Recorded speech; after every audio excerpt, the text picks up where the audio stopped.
नमस्कार दोस्तों, स्वागत है आपका मिथिक मैंथन चैनल पर, जहां प्राचीन कथाएं और आधुनिक ज्ञान मिलकर जीवन को नया दृष्टिकोण देती है। आज हम आपको सुनाने जा रहे हैं भगवान कृष्ण और ब्रह्मा जी के बीच एक दिलचस्प कथा, जो हमें भगवान की सर्वोच्चता का साक्षात्कार कराती है।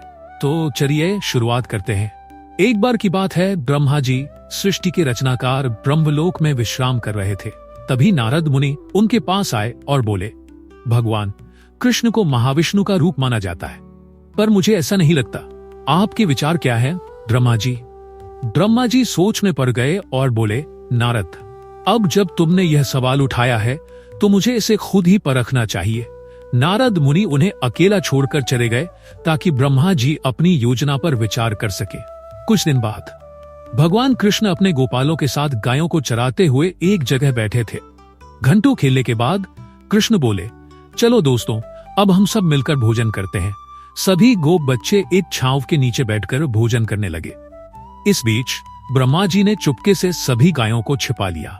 गोपों ने देखा कि गायें गायब हैं और एक ने कृष्ण से पूछा, कृष्ण गायें कहाँ गई? कृष्ण ने मुस्कुराते हुए कहा, शायद गायें कहीं चली गई, मैं जाकर देखता हूं। जब कृष्ण वहां से गए, ब्रह्मा जी ने सभी गोपों को भी छिपा लिया और उन्हें ब्रह्मलोक में ले गए। कृष्ण लौटे तो देखा न तो गायें थी और न ही उनके गोपाल मित्र। कृष्ण ने यह समझ लिया कि यह ब्रह्मा जी का खेल है। उन्होंने स्वयं गायों और गोपों का रूप धारण किया और घर लौट आए। अब एक वर्ष बीत चुका था, जो वास्तव में ब्रह्मलोक में एक घंटा ही था।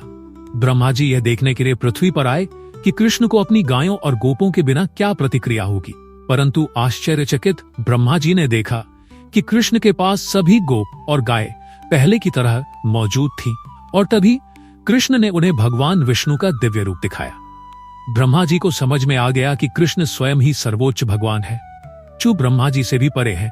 उन्होंने भगवान कृष्ण के चरणों में गिरकर कहा, हे भगवान, मुझसे बड़ी भूल हुई, आप ही परमेश्वर हैं।